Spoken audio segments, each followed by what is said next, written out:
క్రీస్తు ప్రభువారి శ్రేష్టమైన ఉన్నతమైన ప్రశస్తమైన సకల ఆశీర్వచన స్తోత్రములకు మించిన ఘనమైన పూజనీయమైన నామములో మీకు వేలాది వందనాలు కృతజ్ఞత స్తుతులు స్తోత్రములు చెల్లిస్తూ ఉన్నాను. ఆకాశమందున భయంకరుడైన దేవా, నిన్ను నమ్ముకున్న వారి ఎడల వాగ్దానములు చేసి వాటిని నెరవేర్చగల సామర్థ్యం కలిగిన తండ్రి, ఎవడును సంకరాంతి యేసులో అమరత్వంలో సజీవుడు వైగాన ప్రతిగానముల చేత ఎల్లప్పుడూ ఆరాధించబడుచున్న సైన్యములకు అధిపతి ఇజ్రాయేలు పరిశుద్ధుడైన దేవా, భూత భవిష్యత్ వర్తమాన కాలములు ఎరిగి ఉన్న దేవా, ఆదియు అంతమునైన దేవా, అల్ఫా ఒమేగా అయిన దేవా, మేము స్తుతించి ఆరాధించి మహింపరుస్తూ ఉన్నాం. ఇదిగో ఈ యొక్క స్థలంలో మరి నా తండ్రిని సిలువ రక్త ప్రోక్షణ ఉంచండి నాయన, ఇక్కడ మీ సన్నిధి ఉంచండి నాయన, యేసుక్రీస్తు నామములో ప్రభా. మరి నా తండ్రి అయా, ఇక్కడ దాగి ఉన్న దురాత్మ చీకటి శక్తుల ప్రభావము యేసుక్రీస్తు నామములో బంధించి పారద్రోలండి ప్రభా.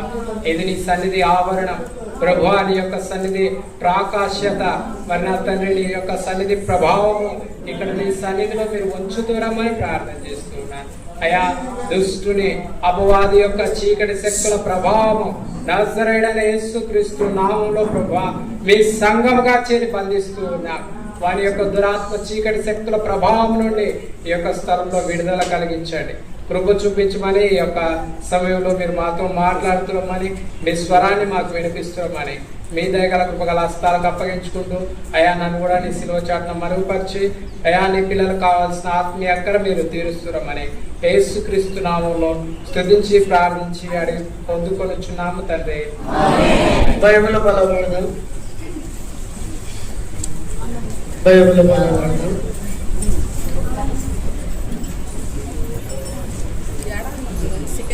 అరవై ఆరును దేవుని చేత నియమింపబడిన వేదం, అరవై ఆరును దేవుని చేత నియమింపబడిన వేదం, దాని మోకల మీద ప్రార్థన కూడా అనుదినము తండ్రి.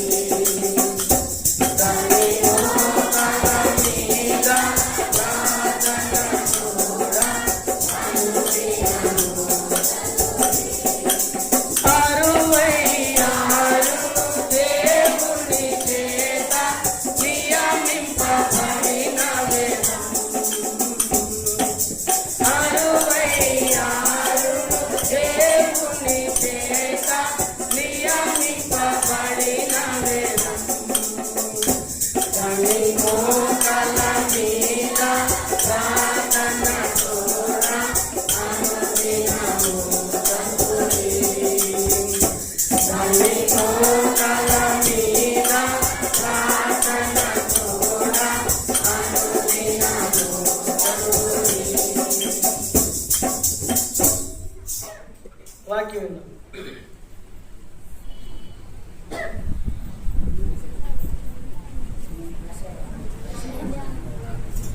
అందరికీ వందనాలు. వందనాలు చెప్పండి, ధన్యవాదాలు.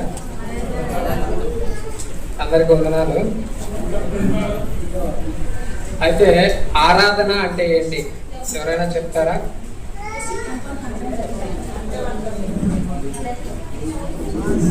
ఆరాధన అంటే ఏంటి?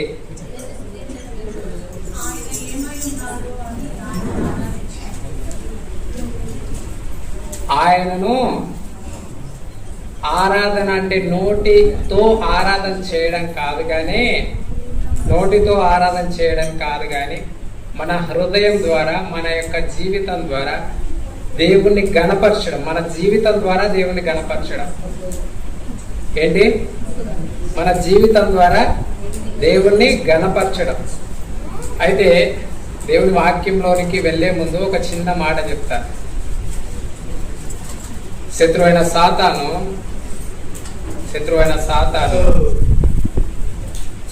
సాతాను గారికి దేవుడు అంటే భయంకరమైన పిచ్చ కోపం, అవునా కదా? దేవునికి సాతానికి దేవుడు అంటే భయంకరమైన పిచ్చ కోపం, అవునా కదా? అయితే ఆ కోపం వాడు దేవుని పైన అంత పిచ్చ కోపం ఉన్నా కూడా దేవుని పైన వాడు జయించలేడు, దేవుని పైన ఆ కోపాన్ని తీర్చుకోలేడు.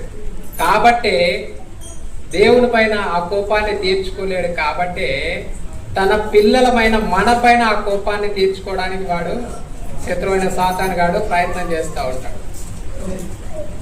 అయితే వాడు ఏ విధంగా ఆ కోపాన్ని తీర్చుకుంటా ఉంటాడు అని అంటే,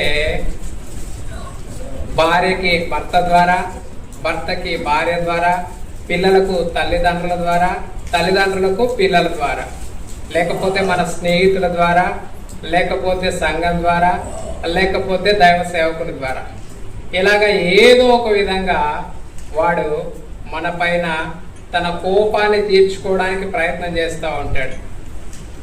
లేకపోతే అనారోగ్యం ద్వారా అయినా కావచ్చు, అప్పుల సమస్య, ఆర్థిక సమస్య ద్వారా అయినా కావచ్చు, లేకపోతే కుటుంబ సమస్యల ద్వారా అయినా కావచ్చు. నిన్న రాత్రి వారం నుంచి అన్న నాకు ఆరాధన వర్తమానం చెప్పాలి అని చెప్తా ఉన్నాడు. సరే అన్న అని చెప్పాను. కానీ నిన్న రాత్రి భయంకరమైన అనారోగ్యం, రాలేనన్నా అని చెప్పి రాత్రి ఫోన్ చేసి చెప్పిన అన్నకి. కానీ దేవుని యొక్క ప్రేమ ఏంటి అనంటే, శత్రువైన సాతాను గాడు మనల్ని ఏదో ఒక విధంగా టార్చర్ చేయాలని, ఇబ్బంది పెట్టాలని, మనల్ని కృంగదీయాలని, బలహీనపరచాలని చూస్తూ ఉంటాడు. కానీ దేవుడు మనకు వాని యొక్క టార్చర్ నుంచి, వాని యొక్క ప్రభావం నుండి విడుదల కలిగిస్తాడు, జయాన్ని ఇస్తాడు. దేవుడు నన్ను తీసుకొని వచ్చాడు. ఈ కుర్చీ కూడా లేదు. ఈ కుర్చీ తీసుకొని వెళ్ళడానికి మా అమ్మ తాండ్రపాడికి వెళ్ళి ఈ కుర్చీని తీసుకురావడానికి వెళ్ళింది. ఈ కుర్చీని తీసుకురావడానికి వెళ్తే ఆమెను కూడా ఆటంకపరిచినాడు వాడు. బస్సులో ఇద్దరు ముగ్గురు, ఆ పాపం ఆమెని ఆ బైబుల్ బ్యాగ్ వేసుకొని బయటకు పోయిందని ఇద్దరు ముగ్గురు, ఒక ఆమె అయితే ఆడామె చెంప మీద కొట్టిందట. దేవుని పిల్లలను శత్రువైన సాతాను గాడు ఏదో ఒక విధంగా ఎక్కడో ఒక చోట ఖచ్చితంగా బలహీనపరచడానికి ప్రయత్నం చేస్తూ ఉంటాడు. ఈరోజు పొద్దున నిన్నటి నుంచి ఉష్ణాపురం దైవ సేవకుడు జాస్వాకులు ఫోన్ చేస్తూ ఉన్నాడు, ఇంటికి రా అని. అంటే ఎక్కడ వాడు మనల్ని కృంగదీయాలో, సేవకుల ద్వారా అయినా, లేకపోతే ఆ సంఘం ద్వారా అయినా, లేకపోతే కుటుంబం ద్వారా అయినా, అనారోగ్యం ద్వారా అయినా. నేను రాత్రి విపరీతమైన కడుపు నొప్పి, కానీ ఆ బలహీనతతో నేను రాలేనని చెప్పేశాను. కానీ దేవుడు బలమిచ్చి ఆ అనారోగ్యం పైన విజయాన్ని ఇచ్చి దేవుడు నన్ను ఇక్కడికి తీసుకొని వచ్చాడు. దేవునికి సాధ్యం కానిది ఏం లేదు. మనము దేవుని పైన ఆధారపడ్డాము అని అంటే, శత్రువైన సాతాను మనల్ని ఎంతగా టార్చర్ చేయాలని చూసినా కూడా ఖచ్చితంగా వాని పైన దేవుడు మనకు విజయాన్ని దయచేస్తాడు. రండి, దేవుని యొక్క వాక్యంలో నుండి కీర్తనల గ్రంథము 100వ అధ్యాయము 4వ వచనం. కీర్తనల గ్రంథము 100వ అధ్యాయము 4వ వచనం కలిసి చదువుకుందాం. కృతజ్ఞతార్పణలు చెల్లించుచు ఆయన గుమ్మములలో ప్రవేశించుడి, కీర్తనలు పాడుచు ఆయన ఆవరణములలో ప్రవేశించుడి, ఆయనను స్తుతించుడి, ఆయన నామమును ఘనపరచుడి. యోహాను సువార్త 4వ అధ్యాయము, యోహాను సువార్త 4వ అధ్యాయము 24వ వచనం.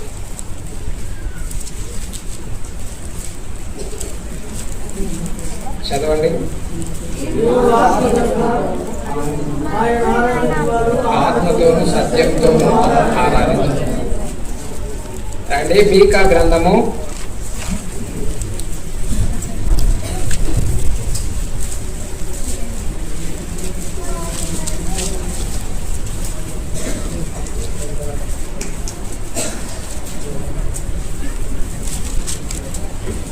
7వ అధ్యాయము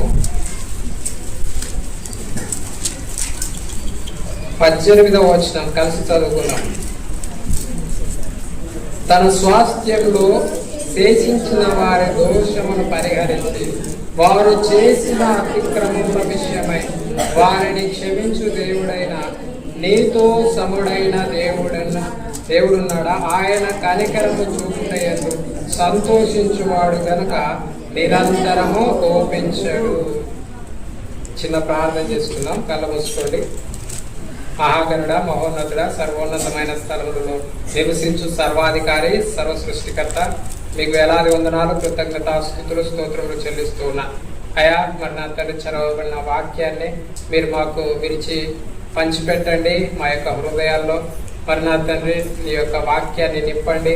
మీ యొక్క మరి నా తండ్రి వాక్యం చేత నింపబడిన వారమై ఆత్మతోనూ సత్యముతో నిన్ను ఆరాధించి మహింపరిచే వారిగా మా యొక్క జీవితాలను మీరు సిద్ధం చేస్తురమ్మని బలహీనుడైన నన్ను కూడా నీ యొక్క శిలువ చాటున మరుగుపరిచి నీ ప్రజలకు కావాల్సిన ఆత్మీయ ఆహారాన్ని మీరు దయచేస్తున్నామని యేసుక్రీస్తు ప్రభు వారి శ్రేష్టమైన నామంలో స్తుతించి ప్రార్థించి అడిగి పొందుకొనుచున్నాము తండ్రి. ఇక్కడ మనము మీకా గ్రంథము 7వ అధ్యాయం 17వ వచనం చదివాం కదా. ఏమని చదివాము? వారు చేసిన అతిక్రమముల విషయమై వారిని క్షమించు దేవుడైన నీతో సముడైన దేవుడున్నాడా? కరెక్టా కాదా? నిజంగా ఈ యొక్క మీకా ఆయన ఎవరు? ఆయన పేరుకున్న అర్థం ఏంటి? ఆయన ఎవరికి ఆ మీకా గ్రంథాన్ని వ్రాస్తూ వచ్చాడు? ఆయన ఏ రాజుల కాలంలో ఉన్నాడు? ఆ ప్రజలు, అక్కడున్న ప్రజలు ఎలాంటి స్థితిని కలిగి ఉన్నారు? ఆ ప్రజలు ఎలా ఉన్నారు? ఈ విషయాలన్నీ మనం తెలుసుకుంటే ఆ మీకా ఆ మాట నీతో సముడైన దేవుడు ఎవరైనా ఉన్నాడా అని పలికిన ఆ మాట మనకు అర్థమవుతుంది. అయితే మీకా పేరుకు అర్థం ఏంటి అని అంటే, మీకా అనే పేరుకు అర్థము ఇప్పుడు మనం చదివిన వచనంలోనే ఉంది. ఏమని చదివాం మనం? ఎప్పుడు చదివింది? నీతో సముడైన దేవుడు ఎవరైనా ఉన్నారా అంటే యెహోవా వంటి వాడు ఎవడు అని మీకా అనే పేరుకు అర్థం వస్తుంది. అయితే ఈ మీకా ఎక్కడి వాడు?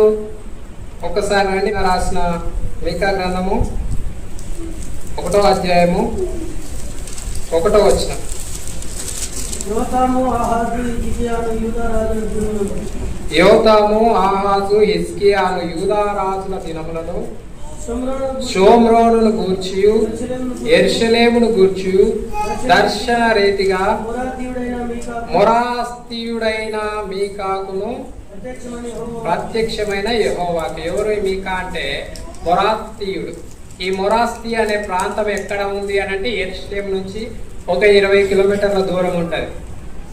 ఇదే మాట ఇప్పుడు మనం ఏమైతే చదువుతూ వచ్చామో, యోతాము, ఆహాజు, హిజ్కియాను యూదా రాజుల దినములలో, ఇదే మాట ఇంకొక గ్రంథంలో ఉంది.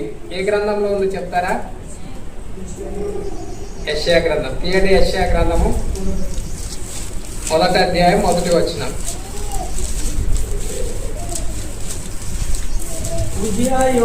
ఉజ్జియా, యోతాము, ఆహాజు, హిజ్కియాను యూదా రాజుల దినములలో.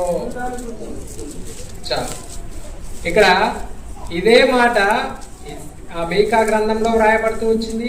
ఇదే మాట యెషయా గ్రంథంలో రాయబడుతూ వచ్చింది. అంటే అక్కడికి ఇక్కడికి ఏమైనా పోలిక ఉందా?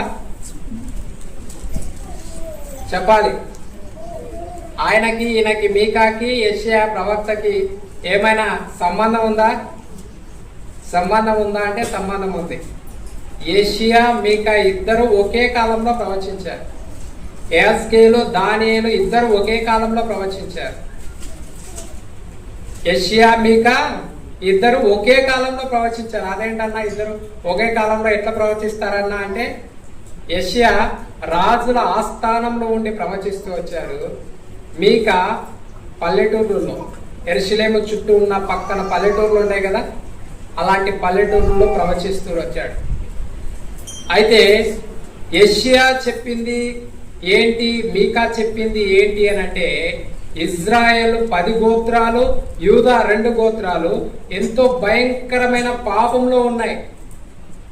ఎంతో భయంకరమైన పాపంలో ఉన్నాయి.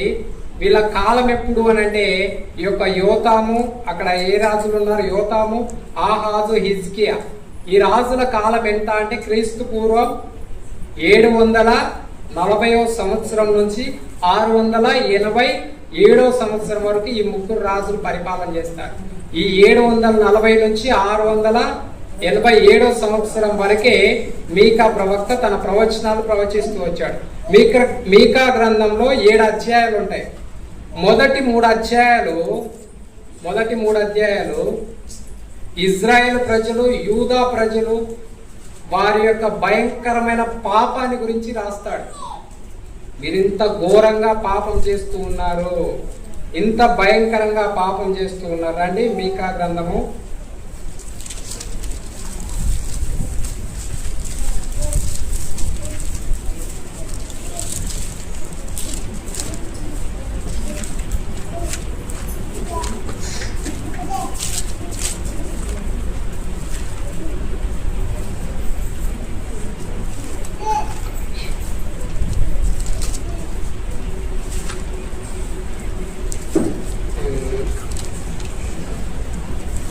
1వ అధ్యాయము 3వ వచనం చదవండి. ఇదిగో యెహోవా తన స్థలం విడిచి బయలుదేరుతున్నాడు. దేనికోసం బయలుదేరుతున్నాడు యెహోవా? ఆయన దిగి భూమి యొక్క ఉన్నత స్థలముల మీద నడుచున్నాడు. 6వ వచనం చదవండి. కాబట్టి నేను షోమ్రోనును చేనిలోనున్న రాళ్ల కుప్ప వలె చేసేదను, ద్రాక్ష చెట్లు నాటదగిన స్థలముగా దాని ఉంచెదను. దాని పునాదులు బయలుపడినట్లు దాని కట్టుడు రాళ్లను లోయలో పారబోసేదను. ఏం చెప్తూ ఉన్నాడు? నేను లేచి వస్తున్నాను, మీ షోమ్రోనును, మీ పట్టణాన్ని, మీ దేశాన్ని నాశనం చేయడానికి దిగి వస్తున్నాను అని చెప్తూ ఉన్నాడు యెహోవా దేవుడు. అయితే ఎందుకు నాశనం చేయడానికి దేవుడు దిగి వస్తున్నాడు ఆ పట్టణానికి?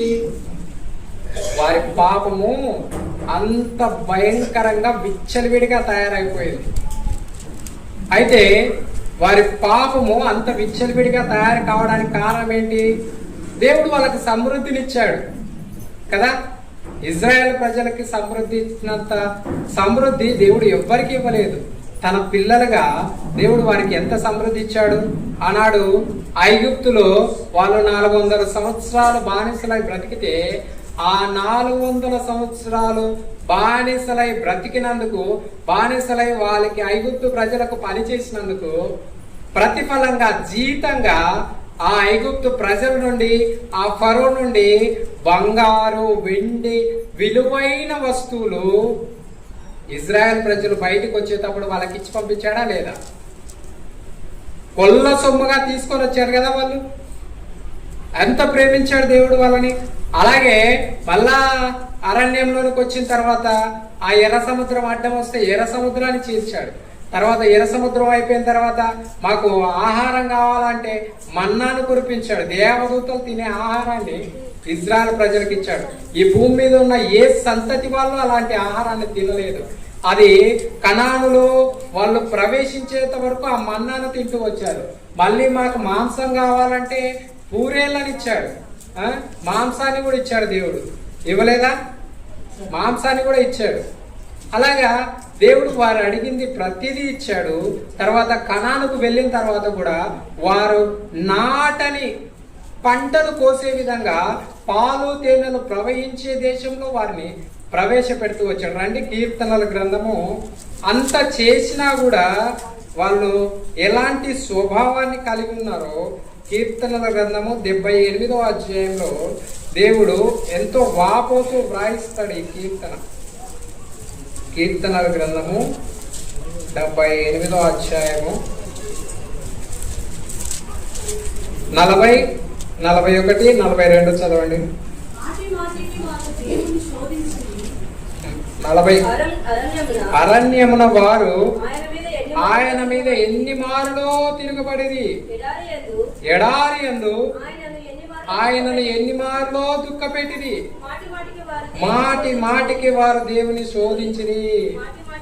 మాటి మాటికి ఇజ్రాయేలు పరిశుద్ధ దేవునికి సంతాపము కలిగించిరి. చదవండి.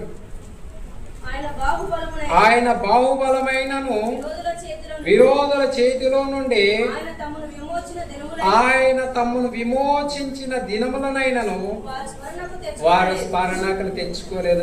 అంత ఘోరంగా వారు టార్చర్ చేస్తా ఉంటే, వారు ఇబ్బంది పెడతా ఉంటే వాళ్ళు అసలు కట్టెలను కూడా ఇవ్వకుండా మీరే కట్టెలు తెచ్చుకొని నాకు ఎన్నైతే రోజుకు ఇటుకలు కాలుస్తారో అన్నే ఇటుకలు కాల్చాలని అంత టార్చర్ చేస్తే, అంత కొడతా ఉంటే వారి నుంచి విడుదల చేపిస్తే దేవుడు ఆ విడుదల చేసినది కూడా జ్ఞాపకం చేసుకోకుండా ఆయన పైన సనుగుతూ ఆయనను విసిగిస్తూ వచ్చినారు.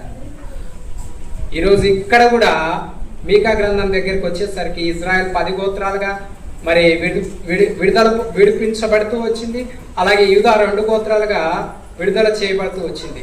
ఈ యూదా రాజులు, ఇజ్రాయెల్ రాజులు వారు ఉన్నా కూడా ఆ ఇజ్రాయెల్ ప్రజలు యూదా ప్రజల దగ్గరికి దేవుడు వారి యొక్క పాపం ఎంతో విచ్చలవిడిగా తయారైపోతూ వచ్చింది. ఇంత సమృద్ధిగా ఇచ్చినాడు కాబట్టి దేవుడు వాళ్ళని అంత సమృద్ధిగా ప్రేమించినాడు కాబట్టి వాళ్ళు అంత భయంకరంగా విచ్చలవిడిగా పాపం చేస్తూ వచ్చారు. ఒకసారి సామెతల గ్రంథము రండి. సామెతల గ్రంథము అంత విచ్చలవిడిగా ఇస్తేనే వాళ్ళంత విచ్చలవిడిగా పాపం చేస్తారు. ఒకసారి సామెతల గ్రంథం 30వ అధ్యాయము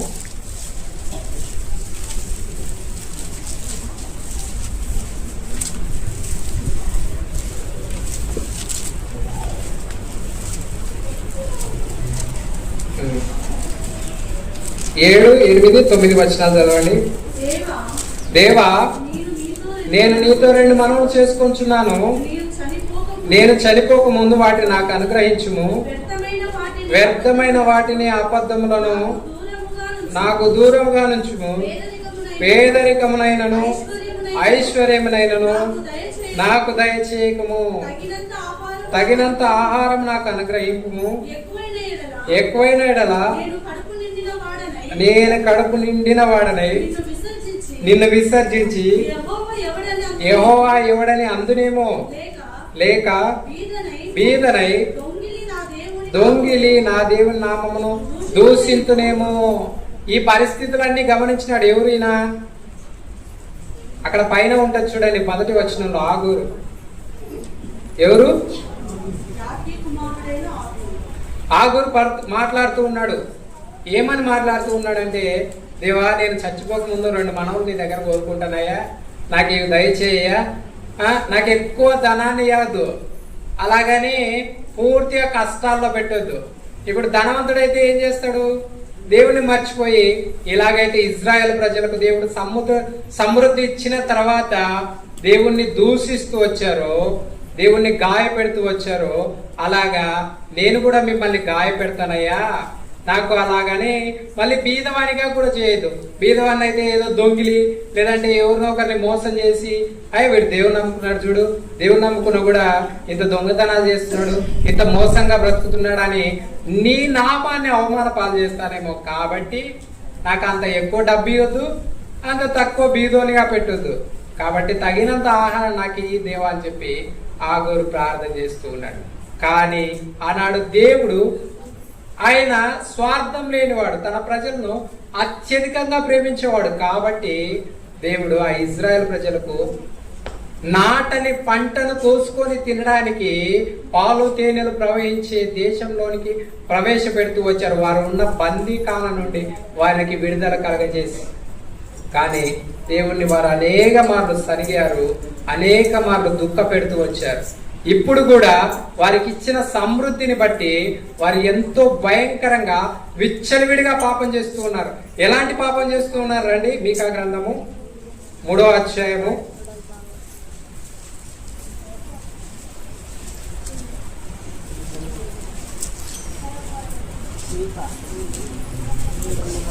చదవండి. 1వ వచనం.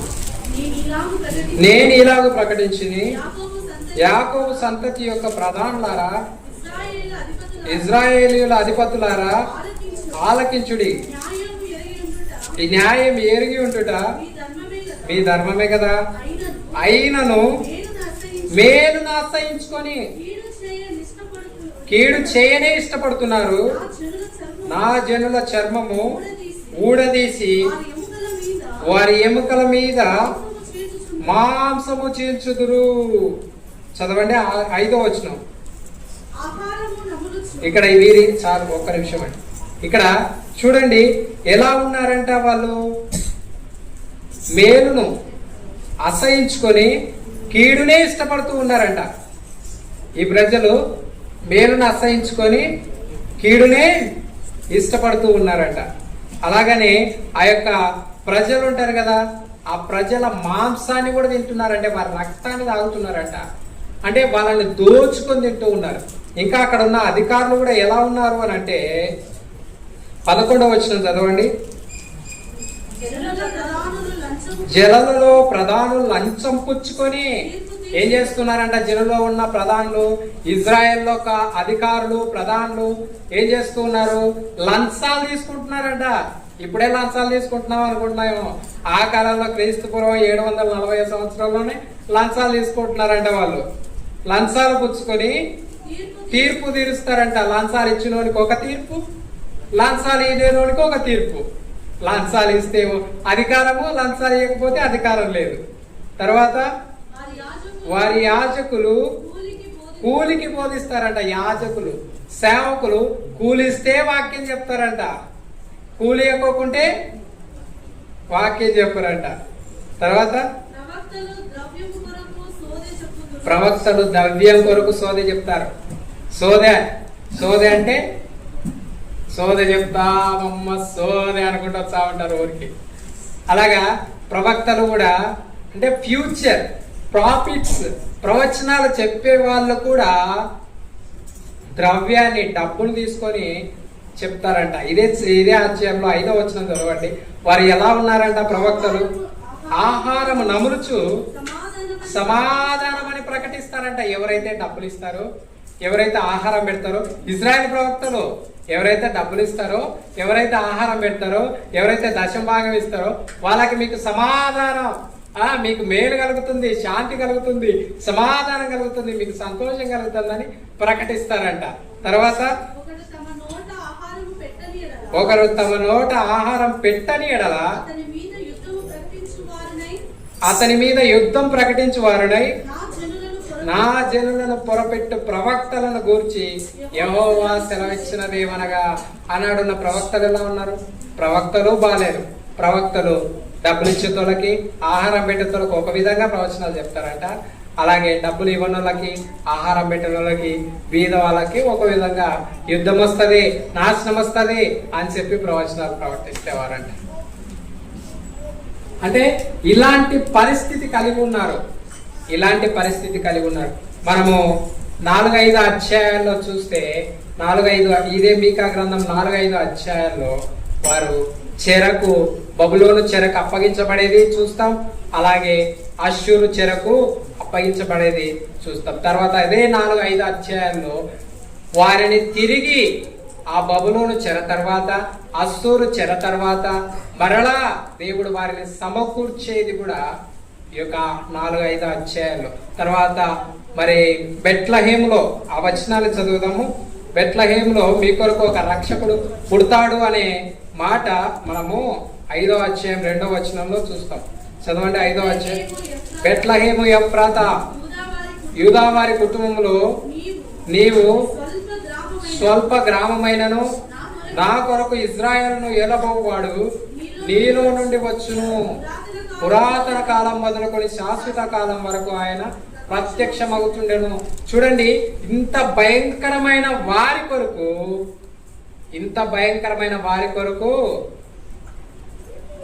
దేవుడు మరలా వారిని రక్షించడానికి, వారికి విమోచన ఇవ్వడానికి తిరిగి జన్మిస్తాడనే నిరీక్షణను ఇస్తా ఉన్నాడు.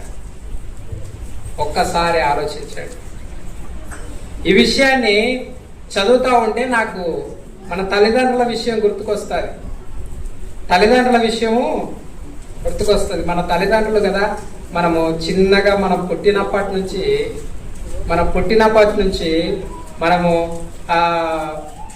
మన ముడ్డి కనుక్కోలేనప్పటి నుంచి, మనము ఏదైనా క్లీన్ చేసుకోలేనప్పటి నుంచి, మనకు అన్నం పెట్టి, మనకు స్నానం చేయించి, మనకు ఏదైనా కావాలంటే బట్టలు గురించి మనకంతా చేసినా కూడా కొన్ని రోజులు పెద్దగా అయ్యేసరికి మన కొమ్ములు నెత్తికొస్తాయి. మన తల్లిదండ్రులను మనము కేర్ చేయం. ఓ రోజు అయితే నేను నా కళ్ళారు చూస్తూ వచ్చాను. తల్లిదండ్రుల ప్రేమ ఎలాంటిది అని అంటే, చూడండి, నా విషయంలోనే మా అమ్మ గత 9 సంవత్సరాల నుంచి నాకు పరిచయం చేస్తూ ఉంది. అదే ఇంకొకరు అయితే ఎవరు చేస్తారు?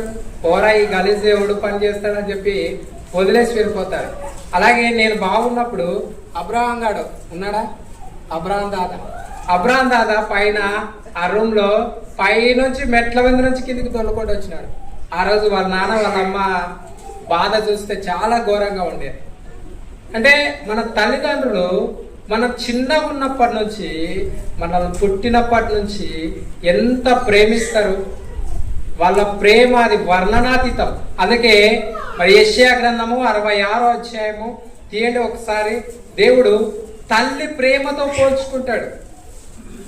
ఒకని కన్న తల్లి వాడిని ఆదరించినట్లు నేను మిమ్మల్ని ఆదరిస్తానంటాడు. యెషయా గ్రంథము 66వ అధ్యాయము. ఒకని తల్లి వాడిని ఆదరించినట్లు 13వ వచనం. నేను మిమ్మల్ని ఆదరించేదను. ఏమంటున్నాడు దేవుడు? తల్లితో పోల్చుకుంటున్నాడు. తల్లి ప్రేమ, తల్లిదండ్రుల ప్రేమ ఎంతో గొప్పది అని చెప్పి దేవుడే స్పష్టంగా చెప్తూ ఉన్నాడు. అదే దేవుడు ఏం మాట్లాడుతూ ఉన్నాడు అని అంటే, కొలస్సీలకు రాసిన పత్రిక 3వ అధ్యాయం 20వ వచనం చదవండి. కొలస్సీలకు రాసిన పత్రిక 3వ అధ్యాయం 20వ వచనం. పిల్లలారా, అన్ని విషయంలో మీ తల్లిదండ్రుల మాటలు వినుడి, ఇవి ప్రభువును బట్టి మెచ్చుకున్నదని. మనము మన తల్లిదండ్రుల మాట వినకపోతే, ఆనాడు ఇజ్రాయెల్ ప్రజలు కూడా తమ తండ్రి, తమ రక్షకుడు, తమ విమోచకుని మాట వినకోకుండా, ఆయనకు లోబడకోకుండా, ఆయనకు విధేయత చూపించుకోకుండా ఉన్నప్పుడు దేవుడు ఎలాగైతే బాధపడుతూ వచ్చాడో, అలాగే మనము మన తల్లిదండ్రులకు విధేయత చూపించుకోకుంటే వాళ్ళు ఎంత ఫీల్ అవుతారు, ఎంత బాధపడతారు.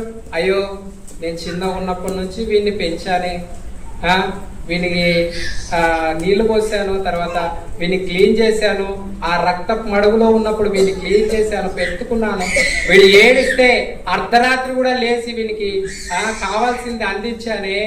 కానీ వీడికి పెద్దగా అయ్యేసరికి, వీడికి స్వాతంత్ర్యం వచ్చేసరికి వీడు కృతజ్ఞత లేకోకుండా నాకే ఎదురు చెప్తున్నాడని మన తల్లిదండ్రులు మనకు ఎంత బాధపడతారు? ఒక్కసారైనా ఆలోచించారు? ఒక్కసారైనా కృతజ్ఞత కలిగి మన తల్లిదండ్రులకు మనం థ్యాంక్స్ చెప్తున్నామా?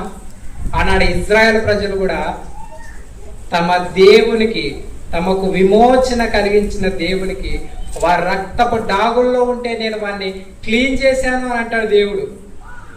అలాంటి దేవుడికి కృతజ్ఞత లేకోకుండా జీవిస్తూ వచ్చాడు.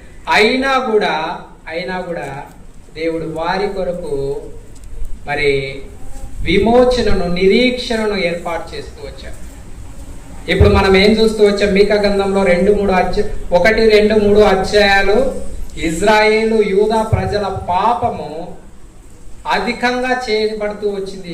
వారి యొక్క యాజకుల్లో, వారి యొక్క ప్రవక్తల్లో కూడా న్యాయం అనేదే లేదు. లంచాలు తీసుకొని డబ్బుకే వారు ప్రవచనాలు ప్రవచిస్తూ ఉన్నారు, యాజకులు వాక్యాన్ని చెప్తూ ఉన్నారు, బోధ చేస్తున్నారు అని చూస్తూ వచ్చారు. మొదటి 3 అధ్యాయాలు వారి యొక్క పాపాన్ని చూపిస్తూ ఉన్నాయి. 4, 5 అధ్యాయాల్లో దేవుడు వారి మరలా నిరీక్షణలు ఇస్తా ఉన్నాడు. అలాగే బబులోను చెరకు, అసూరు చెరకు అప్పగించేది మాట్లాడుతూ ఉన్నాడు.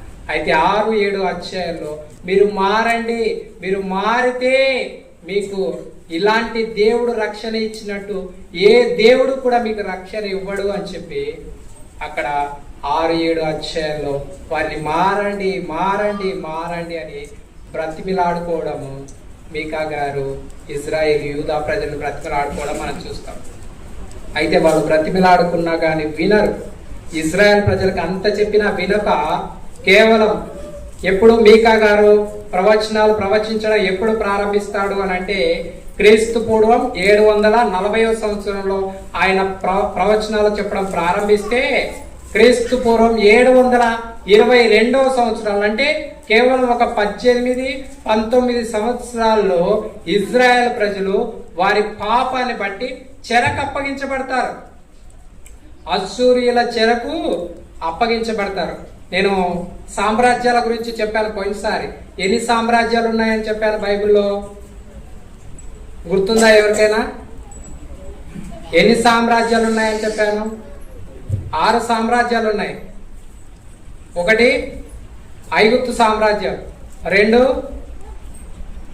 అశ్షూరు సామ్రాజ్యం, 3 బబులోను సామ్రాజ్యం, 4 మాదీయ పారసీక సామ్రాజ్యం, 5 గ్రీకు సామ్రాజ్యం, 6 రోమా సామ్రాజ్యం. ఈ 6 సామ్రాజ్యాల్లో మొట్టమొదట వారు ఐగుప్తు చెరకు వెళ్ళిపోతూ వచ్చారు. ఐగుప్తు చెర నుంచి దేవుడు వారిని తీసుకొని వచ్చాడు. తర్వాత మరలా వారు చేసిన పాపాన్ని బట్టి వారికి హెచ్చరిస్తూ వచ్చాడు మీకా ద్వారా, యెషయా ప్రవక్త ద్వారా. మరి అక్కడ ఉన్న రాజులు, 3 రాజుల కాలం మనం చూస్తూ వచ్చాం కదా. మీకా గ్రంథము 1వ అధ్యాయం 1వ వచనంలో యోతాము, ఆహాజు, హిజ్కియా వీళ్ళు క్రీస్తు పూర్వం 740 నుంచి 687వ సంవత్సరం వరకు పరిపాలన చేస్తారు. వీరి పరిపాలనలో వారు ఎంత భయంకరమైన పాపంలో ఉంటే వారికి యెషయా ప్రవక్త ద్వారా అలాగే మీకా ప్రవక్త ద్వారా దేవుడు ప్రవచనాలు ప్రవచిస్తూ వచ్చాడు. మారండి మారండి మారండి అని చెప్పి. కానీ వారు మార్పు చెందలేదు. అయినా కూడా దేవుడు వారి కొరకు నిరీక్షణను, వారి కొరకు ఈ లోకానికి వచ్చి వారి కొరకు కల్వరి శిలువలో ప్రాణం పెట్టి తిరిగి లేస్తూ వచ్చాడు. ఈరోజు మన జీవితం కూడా ఇలా లేదా? ఈరోజు మన జీవితం కూడా ఇలా లేదా? మనం ఎంత భయంకరంగా పాపం చేస్తూ ఉన్నాము అనంటే దేవుడు మన కొరకు ప్రాణం పెట్టాడని తెలుసు, దేవుడు మన కొరకు రక్తం కార్చాడని తెలుసు, మన కొరకు నరక యాతన అనుభవించాడని తెలిసినా కూడా మనము పాపము మారడం లేదు. అయినా కూడా దేవుడు మన కొరకు రక్షణను సిద్ధపరిచి ఉంచాడు. అలాంటి దేవునికి మనము థ్యాంక్స్ చెప్పకపోతే ఎలా ఉంటుంది? ఆ థ్యాంక్స్ దేవుడు ఎలా కోరుకుంటున్నాడు? నోటి మాటల ద్వారా కాదు. నోటి మాటలు చెప్తే ఏదో ఆదివారం మందిరానికి వచ్చి 4 ఆరాధన మాటలు లేదంటే 4 పాటలు పాడి కొద్దిసేపు ప్రభువానికి స్తోత్రం, నువ్వు గొప్ప దేవుడు, నాకు మేలు చేసినావని ఆరాధించి పోతే కాదు. మన జీవితమే ఒక ఆరాధన కావాలి. మన జీవితమే ఒక ఆరాధన కావాలి. దేవుడు నీ జీవితం ద్వారా ఆరాధించబడాలనుకుంటున్నాడు. అన్యుడు నిన్ను చూసినప్పుడు ఇతను దేవుని కుమారుడు, ఇతను దేవుణ్ణి నమ్ముకున్న వ్యక్తి కాబట్టి ఇంత నీతిగా ఇంత యథార్థంగా బ్రతుకుతున్నాడు అని చెప్పినప్పుడు దేవునికి మనం మన జీవితం ద్వారా ఆరాధన చేసిన వారము. అలాంటి ఆరాధన మన జీవితంలో మనం కలిగి ఉన్నామా? ఒక్కసారి ఆలోచించేయండి. ఆనాడు ఇజ్రాయెల్ యూదా ప్రజలు అంత భయంకరంగా దేవుణ్ణి తిరస్కరించినప్పటికీ, అంత భయంకరంగా దేవుణ్ణి మరి గాయపెడుతూ దుఃఖ పెడుతూ వచ్చినప్పటికీ దేవుడు వారికి విమోచన కలగజేస్తూ వచ్చాడు. ఈరోజు మనకు కూడా ఎంతో భయంకరమైన పాపంలో ఉన్నాం. మనం దేవుడు చేసిన మేలును అంగీకరించలేకపోతూ ఉన్నాం. కాబట్టి ఈ సమయంలో మన కొరకు దేవుడు రక్షణను ప్రసాదిస్తూ వచ్చాడు. ఆనాడు యూదా ప్రజలు ఎంత విసిగిచ్చినప్పటికీ, ఎంత సనుకున్నప్పటికీ దేవుడు వారికి ఎలాగైతే విమోచన కలగజేసి మరి వారి కొరకు తన స్వరక్తాన్ని చిందించి నిరీక్షణగా దేవుడు వారిని తిరిగి రప్పిస్తానని వాగ్దానం చేసి నెరవేరుస్తూ వచ్చాడో, మనల్ని కూడా దేవుడు మన కొరకు కూడా తన ప్రాణాన్ని పెట్టి మనకు ఆ యొక్క పరలోక రాజ్యంలో ఉండడానికి గొప్ప నిరీక్షణను ప్రసాదిస్తూ వచ్చాడు. కాబట్టి మనము దేవుణ్ణి ఆరాధిద్దాం. ఆ విధంగా దేవుడు మనల్ని ఆరాధనలో నడిపించుగాక. దయచేసి